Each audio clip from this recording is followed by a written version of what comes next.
Okay, good morning. Good morning. Thanks for turning up, as usual. Basically, I think what I should do is just read you the first line of a rather curious love letter I received from an embassy. And then we'll take it and elaborate from there. We'll sum up the agenda of this morning. Yes, Consulate General of the United States of America, Lagos, Nigeria, October 23, 2025. Hold on. Yeah? All right. Consulate General of, you see what I talk about, what you freeze. We'll talk about this technology. All right.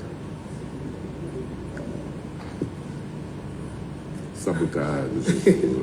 Okay, I can still read from there. So it's from the Consulate General of the United States of America in Lagos. Dear Mr. Soyinka, this letter serves as official notification by the United States Consulate General in Lagos that the nominated visa listed below has been revoked pursuant to the authority contained in the U.S. Department of State Regulation, blah, blah, blah, blah, and it's no longer a valid application for entry into the United States, etc. Additional information became available. I repeat that, additional information became available after the below visa was issued. The revocation refers only to visa listed below. Name of visa holder, Wole Soyinka. Date and place of birth, 13 July 34, Nigeria. Visa classification, symbol B1/B2. I'm giving these details because I'll be referring to that visa shortly. Date and place of visa issuance, 2nd April 2024, Lagos. I will read the latter part later on for dramatic reasons.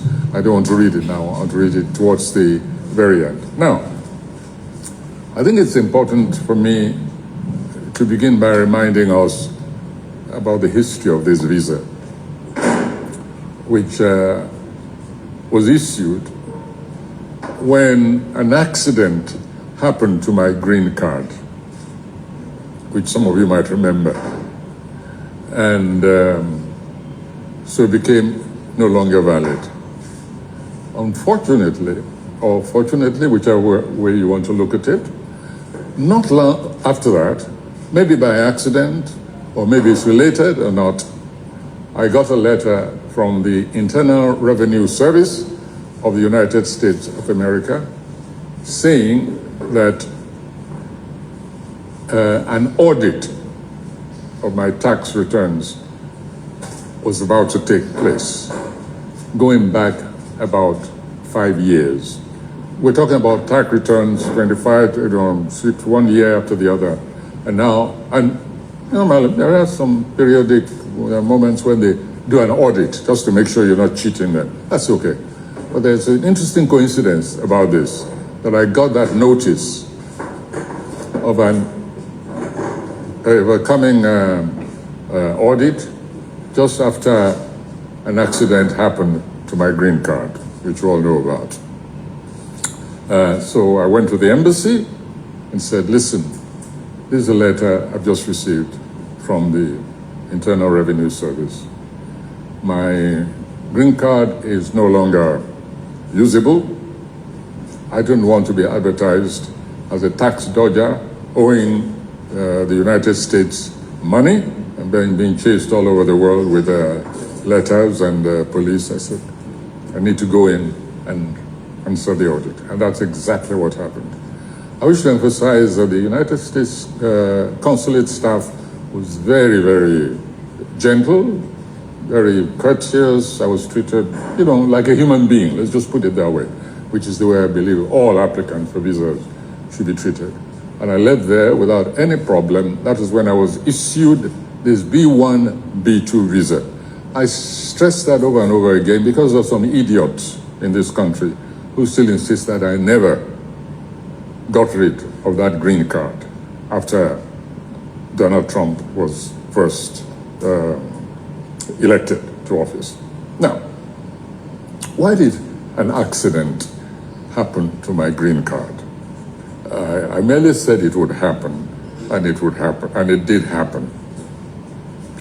It's because I realized that many people were still skeptical about the new incumbent at that time of the presidency of the United States. And I said, you don't understand this man. You see, he's a philosopher. He's a philosopher of the school of the much abused ancient philosopher Heraclitus. And not to mystify that much misunderstood, misquoted philosopher, you can understand him by simply looking at Nigerian philosophy, most prominent and instructive of which was no condition is permanent. So you don't have to even go into into Greek scholarship and statehood. Just look at it, no condition is permanent. And so I said, this person coming in is just promoting that philosophy, which goes all the way back to the ancient Greeks, and of course, to the ancient sages of all societies. No condition is permanent. And I said, he would, however, I predict that his first mission in office will be to prove it by withdrawing all permanent documents, all so-called permanent documents, especially the permanent residence card. So I said, I'll save him time by having an accident happen to my green card, which took the form of my you know, we humanists, we're always looking at gadgets. And unfortunately, when I was looking at my green card, it fell between the fingers of a pair of scissors, and it got cut into a couple of pieces. That's what happened to my green card. People say I destroyed it. No, I didn't destroy it. It just had an accident, that's all. But since then, I've been living, wait, let me make sure. Because very curious things happen to things which I say. That was a joke. I don't want to read in the papers, Wole Soyinka started lying, saying that an accident happened to his green card. Please, I have to be very careful. All right. So anyway, I no longer had a green card. That's what matters. That's how I came.